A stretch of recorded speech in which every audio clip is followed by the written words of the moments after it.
Campak lagi mewabah banget di Indonesia sampai peringkat 2 di dunia dengan kasus terbanyak setelah Yaman. Kok bisa ya? Kita bahas sedikit sambil ngevlog harianku bersama bayi kembarku. Kasus campak ini di tahun 2025 katanya udah 11.000 kasus yang terjangkit.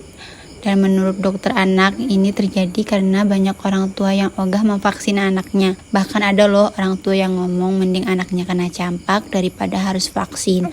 Pas aku baca komenannya, aku sedikit shock karena ada ibu-ibu Gen Z yang bilang juga dia nggak mau anaknya ikut vaksin.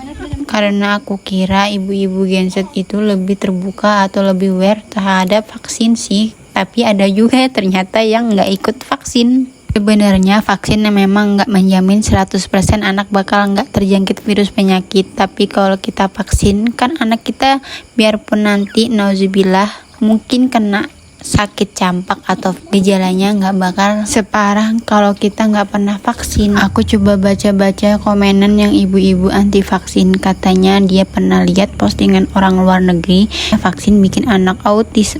Emang bener ya, tapi aku sering lihat postingan dokter-dokter yang memperlihatkan anak yang sangat sakit parah karena tidak pernah divaksin sama orang tuanya. Aku juga sempat membaca komenan orang di sosmed, katanya dia nggak memvaksin anaknya karena tidak ada logo halal di dalam vaksinasi.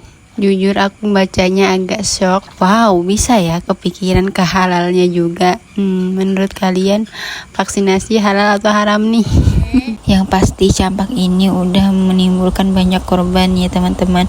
Ada 72 anak yang menjadi korban, dan ini salah satu komenan ibu yang juga anaknya meninggal karena campak.